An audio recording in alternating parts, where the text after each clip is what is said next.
شیخ مولوی اطیع الله صاحب د هر قسم بیانونو ترلاسه کولو لپاره زموږ چینلونه درسره جوین او سبسکرایب کړئ.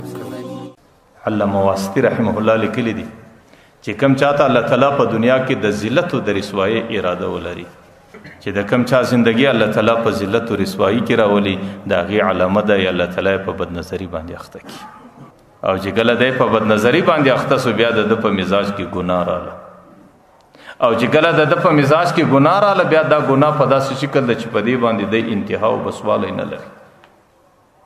او چې کله په دې ګناه کې دی رااله نو اخر به د ګناه اثر رسوایی او ندامت الله به ضرور رسوا کوي، الله به پښیمانه کوي. نو ځکه د ټولو څه بنیادی مسله زموږ په معاشره کې هغه ده چې انسان به د ګناهونو سزا نه ګرځي، او بیا خاص کر هغه ګناه چې هغه انسان ته د بدنظرۍ په وجه باندې ورپېښ شي.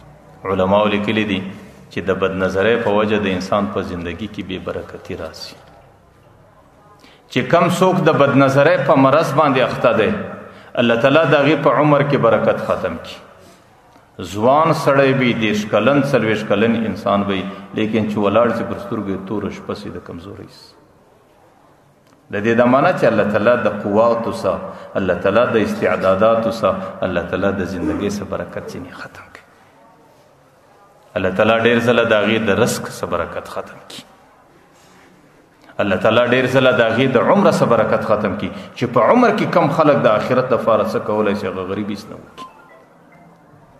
ځکه بدنظري دا د انسان پر ټول بعضې خلک ډېر په دې مشکلاتو کې مولوي صاحب زما په رزق کې کمی دی چې هر څه وکړم خاور له لاس به مې په خوا وروړي راته سره زر بس و چې سرو زرو له لاس وړم راته خاورې سي.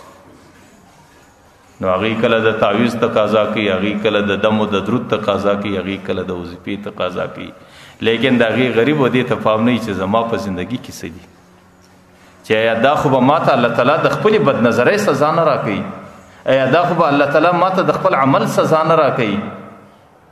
نو ځکه د دې رزق د زیاتوالي، د عمر او د قوت د برکت او د زیاتوالي د ټولو څه بهترین عمل دا دی چې انسان خپل زندگی د ګناهونو سره وګرځي. بیا په ګناهونو کې چې کومه ډیره مهلکه ګناه ده او ډیره تباه کوونکې ګناه ده هغه د بد نظرۍ ګناه ده، په کار دا دی چې سړی د بد نظرۍ د ګناه سزا نه وګرځي.